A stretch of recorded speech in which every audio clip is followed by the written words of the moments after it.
Hola amigos, les habla Ariel Ben Abraham. Esta semana comenzamos una serie de comentarios sobre las profecías de Jeremías, los mensajes del profeta Jeremías en torno a la conciencia mesiánica en la profecía judía y a la redención final en el judaísmo en general.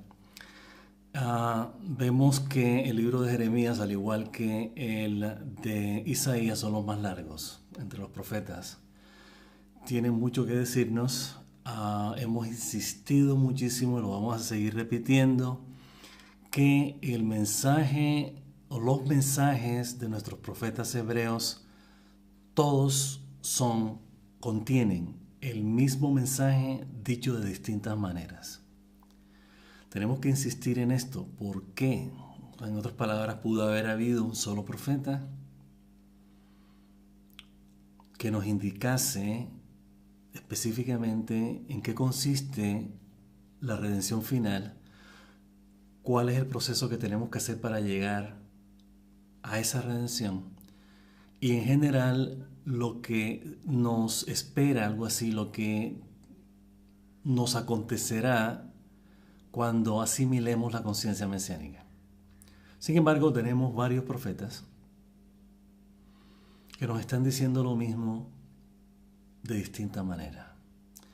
Hemos dicho al inicio de estos comentarios sobre la conciencia mesiánica en el blog que las profecías, los mensajes de estos profetas están divididos en tres partes esenciales.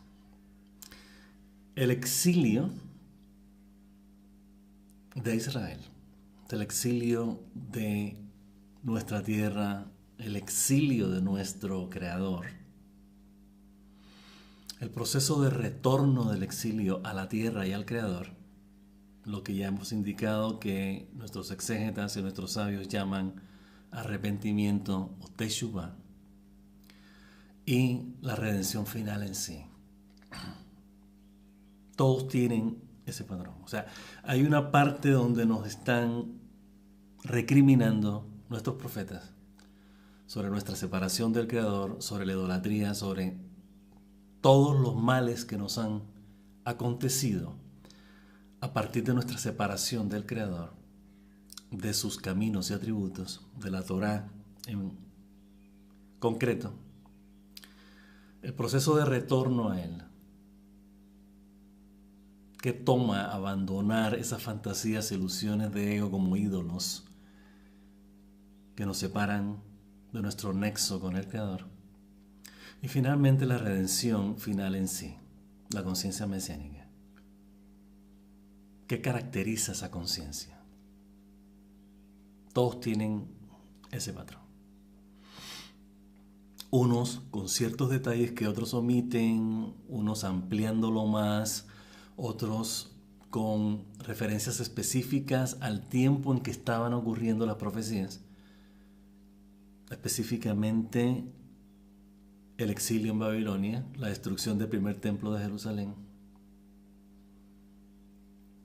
Pero todos con el denominador común de referirse a que sí hay una determinación del Creador de revelarnos su redención. O sea, la redención ya está revelada. Los profetas, de hecho, en algunos casos, como el caso de Isaías, nos hablan de la redención final en pasado.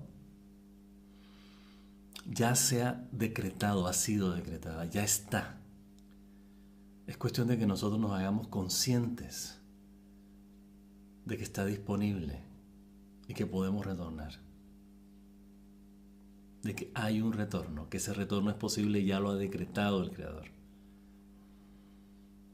Entonces es esencial que le pongamos atención a cada uno de estos mensajes, inclusive si están repetidos, si están dichos de distinta manera, para que nos los repitamos a nuestra vez, en lo que discernimos, en lo que pensamos, en lo que sentimos, en materia de emociones, sentimientos, pasiones, instintos. La redención tiene que ver con todos los niveles de conciencia, no es solamente una cuestión conceptual que entendemos a partir de razonamiento, que a partir del entendimiento. También la sentimos en nuestras emociones, añoramos volver a Dios. Añoranza generalmente es emocional, implica sentimiento. Y la pasión también con la que queremos vivir una vida plena de los modos y atributos de amor como manifestación material del amor de Dios a través de sus mandamientos. Queremos vivir la vida con la pasión esa que el Creador quiere que la vivamos. Entonces también hay elementos muy intensos de cómo captar esa nueva vida. Cuando Hakadosh Baruj Hu nos dice, por ejemplo, que va a erradicar la muerte de la faz de la tierra.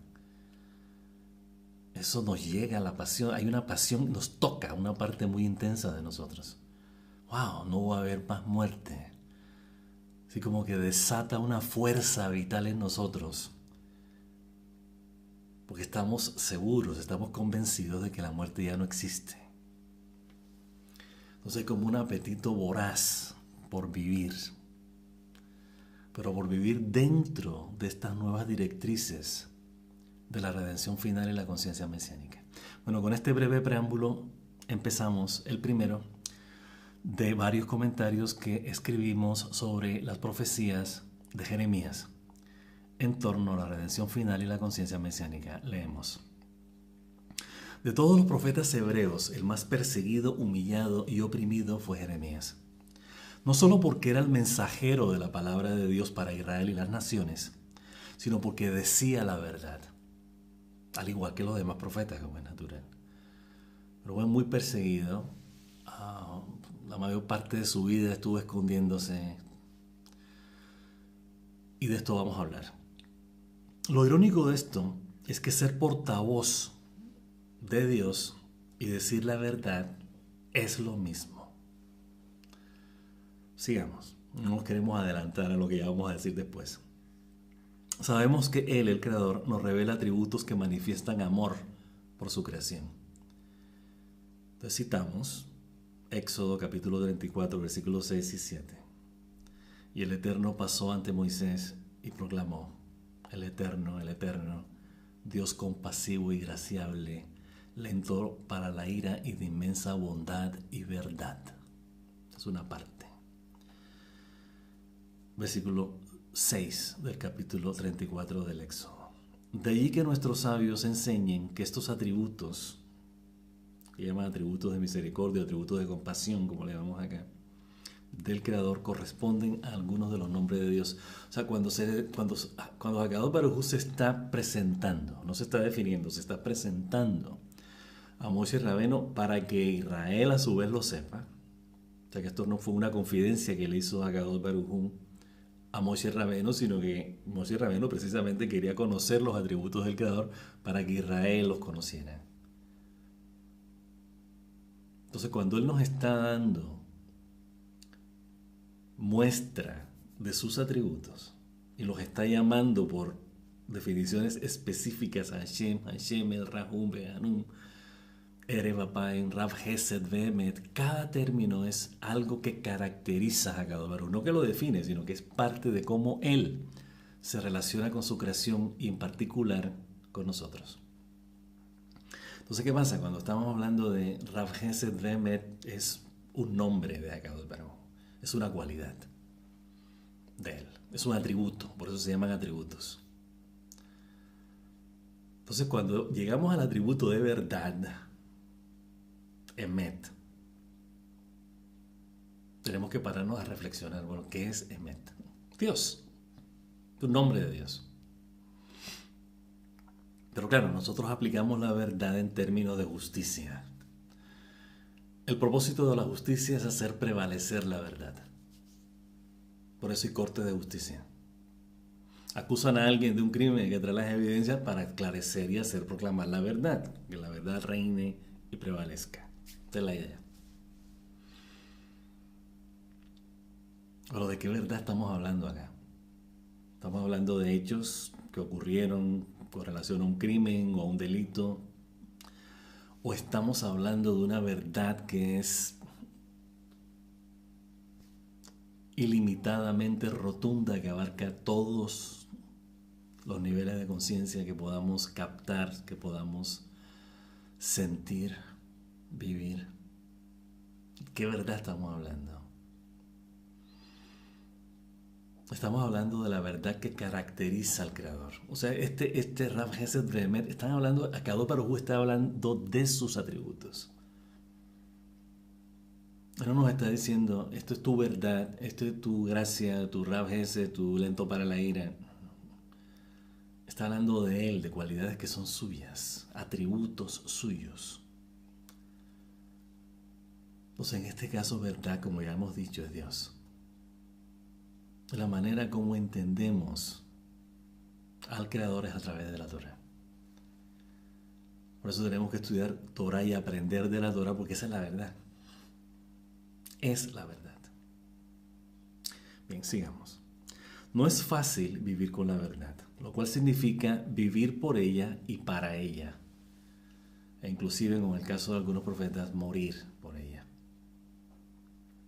Esta es la preciosa herencia de nuestra identidad judía que la Torah nos ha legado. O sea, cuando nosotros somos judíos, porque la Torah nos identifica, nos da la identidad de judíos, es nuestra verdad. Entonces tenemos que vivir por y para nuestra identidad. Esa es nuestra razón de ser como judíos.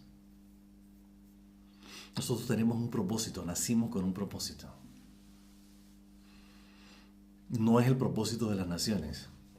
No es el propósito de las fantasías e ilusiones de ego. Es el propósito del Creador. Entonces tenemos que aprender esa verdad como herencia que el Eterno nos ha dado a Israel. Bien, seguimos. Esta es la preciosa herencia de nuestra identidad judía que la Torah nos ha legado. Hemos dicho que ser imagen y semejanza de nuestro Creador quiere decir ser y manifestar sus atributos. Cuando estamos hablando de imagen y semejanza de Dios, normalmente los goim, las naciones, imaginan que hay un Dios como nosotros. O sea, tenemos el cinismo, la desfachatez, el descaro de decir, el Creador es como nosotros. Usted tiene que tener manos, brazos, ojos. Somos imagen y semejanza de Él. Pero no nos detenemos a pensar por un momento, o las naciones no se detienen a pensar por un momento, que la imagen y semejanza de Dios se basa en atributos porque Dios es indefinible. Entonces, si sabemos que nuestro Dios es indefinible, ¿de qué imagen y semejanza estamos hablando acá? Si no hay definición de Dios. Sus atributos. Esa es la imagen y semejanza que tenemos de Él. Eso es nuestro nexo común con Él. O sea, el solo hecho de ser implica manifestar sus atributos, sus caminos y sus mandamientos. De eso se trata. No se trata de otra cosa. Bien, sigamos. Quiere decir ser y manifestar sus caminos y atributos. Somos compasivos porque Él es compasivo. Amables y amorosos porque Él es abundante en amorosa bondad. Hesed. Graciables, Hanun, Han, porque Él es graciable. Vivimos en verdad porque Él es la única verdad.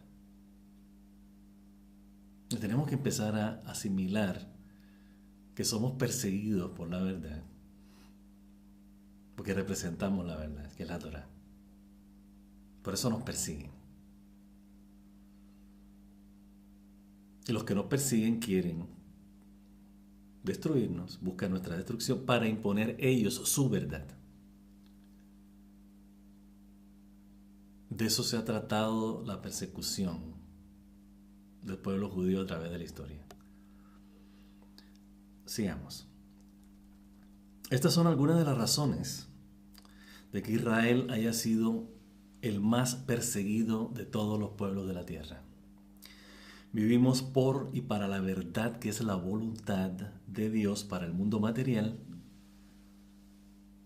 y aún más. La voluntad de Dios va mucho más allá de este mundo. Es bueno decirlo. La vida de Jeremías nos recuerda quiénes somos, por lo que vivimos y por lo que morimos. La definición integradora de esto, por lo que vivimos y por lo que morimos, es lo bueno que el Creador quiere que vivamos. Esa es la verdad. La verdad es lo bueno que el Creador quiere para nosotros y que nos hace ver.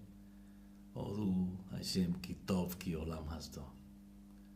Dar las gracias al Eterno porque Él es bueno. Su amorosa bondad es eterna. Entonces la idea es esa. Esa es la verdad. Lo bueno. Lo malo es mentira. Lo malo es falso. Por el hecho de que es destructivo. Niega lo bueno. Bien, entonces, la definición integradora de esto es lo bueno que el Creador quiere que vivamos, disfrutemos y celebremos todo el tiempo. ¿Qué y quiénes son los enemigos de este propósito simple pero integrador? ¿Quién procura subyugar y destruir lo bueno? ¿Quién podría vivir sin lo bueno como expresión de los modos y atributos de amor como la manifestación material del amor de Dios?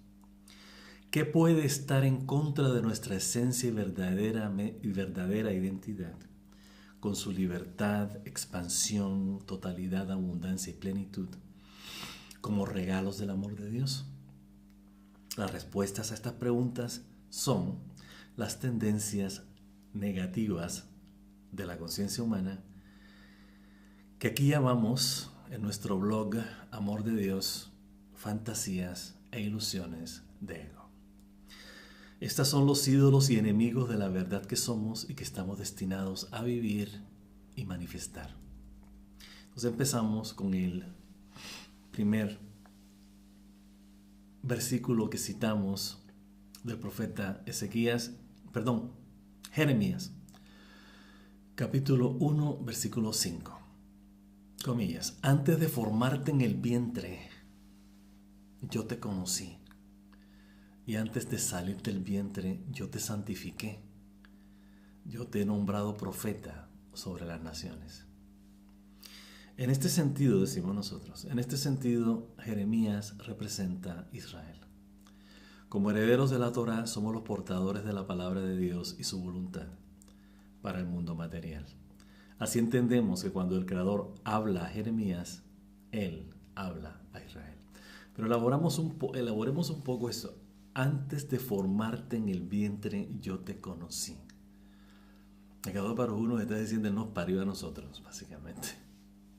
Él es nuestro Padre, nos lo está diciendo acá. Ahora, se puede entender antes de formarte en el vientre de tu madre, pero aquí Akadosh Baruj Hu no le está diciendo al profeta eso, él ha podido habérselo dicho. Antes de yo formarte en el vientre de tu madre. Específico. Sin embargo, él dice, antes de formarte en el vientre. ¿Qué vientre? Yo te conocí. Es el Creador, Él sabe todo, Él sabe qué viene antes y qué viene después. Y antes de salir del vientre, yo te santifiqué. Somos sagrados, porque Akadosh Baruj Hu nos ha consagrado antes de salir del vientre.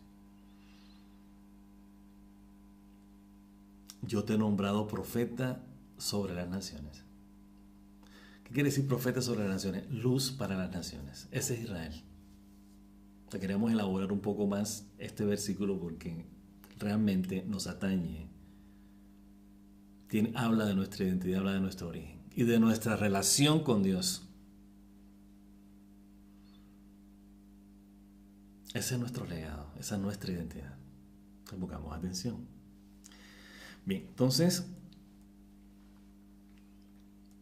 continuamos con los versículos 14 y 15 del capítulo 1 de Jeremías. Dice, comillas, entonces el Eterno me dijo, le dijo al profeta Jeremías, del norte irrumpirá la maldad sobre los habitantes de la tierra. Porque aquí que yo llamaré a toda la familia de los reinos del norte, dijo, Y ellos vendrán y cada uno establecerá su trono en la entrada de las puertas de Jerusalén y contra todas las murallas alrededor y contra todas las ciudades de Judea. Bien, vamos a explicar esto. Decimos acá en el comentario, en nuestro último comentario sobre las profecías de Ezequiel, el comentario anterior a este, dijimos que los puntos cardinales representan rasgos de nuestra conciencia y el norte simboliza tendencias negativas y destructivas. De allí que el enemigo viene del norte. Estas son las cualidades negativas de las fantasías e ilusiones de ego, al igual que las bajas pasiones e instintos. Estas son las mayores amenazas contra lo bueno de los modos y atributos de amor que rigen en el nivel más elevado de la conciencia, representado por Jerusalén. Sabios hasídicos se refieren a las puertas de Jerusalén como orificios que tenemos en la parte superior del cuerpo. Ahí es la boca, los oídos.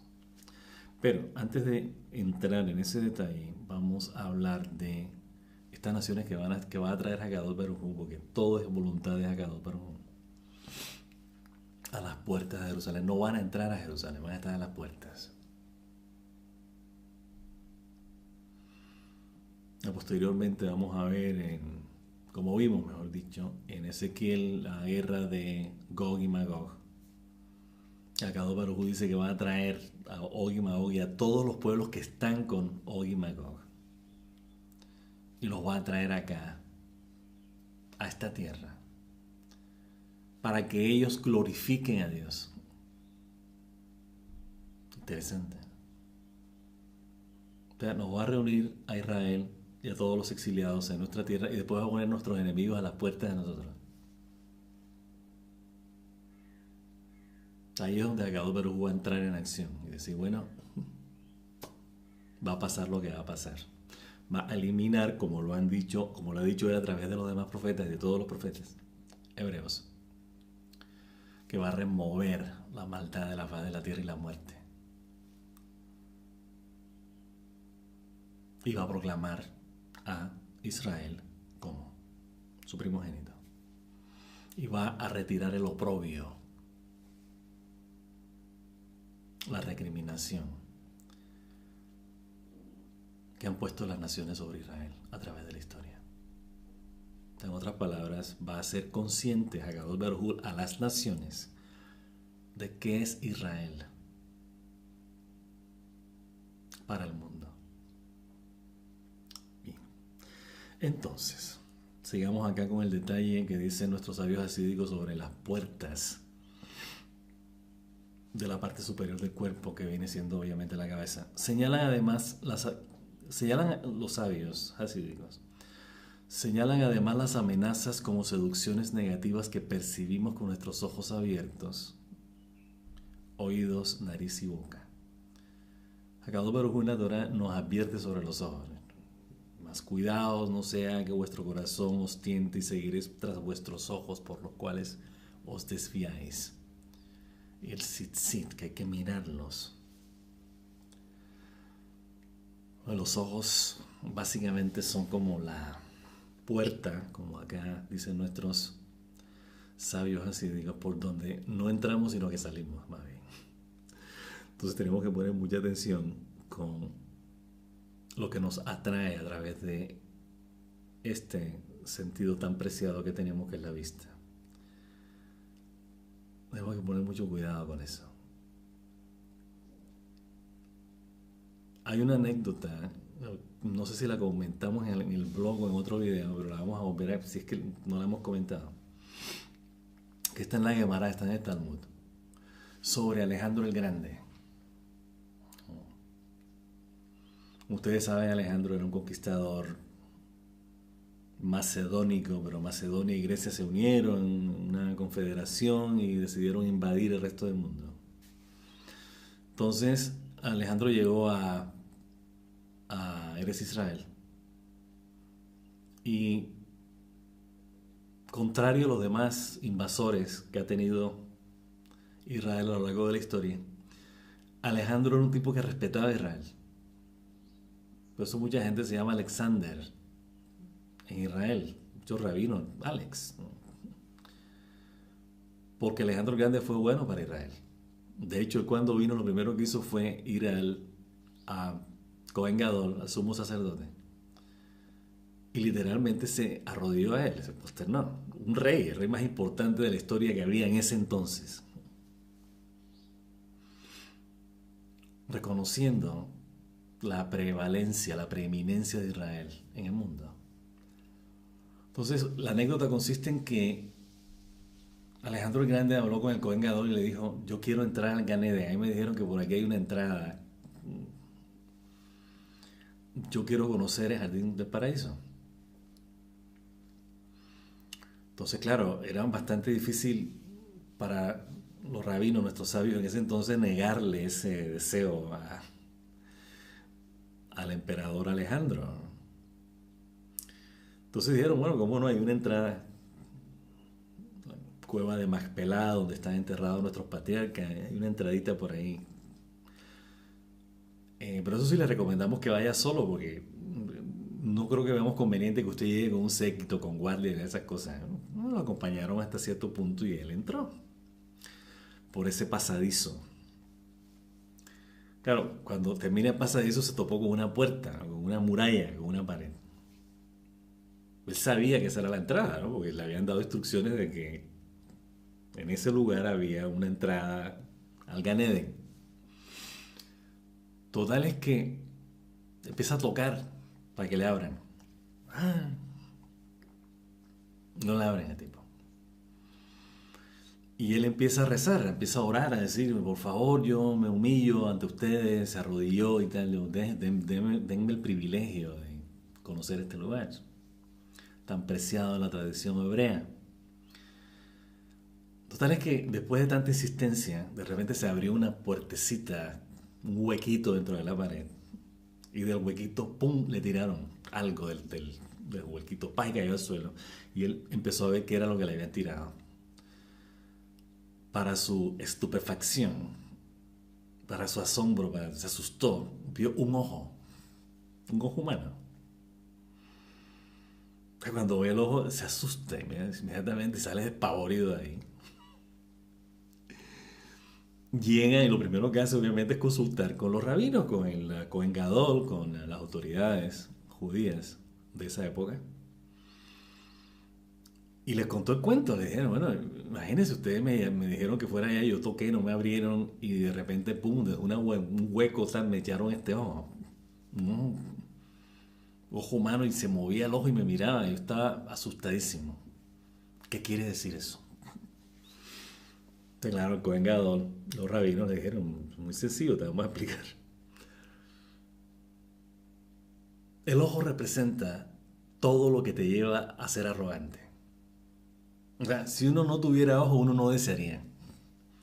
Entonces, el mensaje que te está mandando, que te mandaron desde el Gan Eden, es que tú eres un conquistador, tú lo quieres todo. Tú eres como ese ojo que lo quiere todo. Quieres conquistar el mundo y todavía no estás satisfecho. Esos son los ojos, ese es el significado de los ojos. Entonces tenemos que tener mucho cuidado hacia dónde miramos y hacia dónde nos lleva lo que miramos. Interesante. Bien. Vale la pena que le haya contado la anécdota. Lo que pasa, los sabios nos están hablando acá de que todo lo que vemos, todo lo que oímos, para aquellos que les gusta el Lashon Hara, el cuento, el lleva y trae, el chisme, lo que uno dice en la boca y lo que uno huele y lo que uno saborea, o sea, todo lo que tiene que ver con los sentidos, está asociado con seducciones a las cuales tenemos que ponerle mucha atención. Bien, esto significa que tenemos que alejarnos de los deseos materialistas de ego que ciertamente experimentamos a través de los sentidos, los cuales provienen de la siniestra, o sea, del norte, como ya habíamos dicho en el comentario anterior. Bien, entonces cuando el profeta Jeremías nos está diciendo: ojo que el enemigo viene del norte, ya habíamos dicho que en el comentario anterior sobre ese que la orientación en el judaísmo es distinta a la de las naciones. Para nosotros, en lo que es para el norte de las naciones, para nosotros es el este. Vale la pena repetirlo, de donde viene el sol, de donde sale el sol. Y que simbólicamente representa a Kadosh Baruj Hu. Simbólicamente. De ahí que en el tercer templo Kadosh Baruj Hu viene, se manifiesta a través del oriente. Y el este viene siendo la mano izquierda.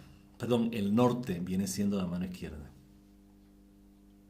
Ya hemos dicho que todo lo izquierdo normalmente se relaciona con el lado oscuro, el lado negativo de nuestra conciencia está simbolizado por el lado oscuro, el izquierdo, perdón.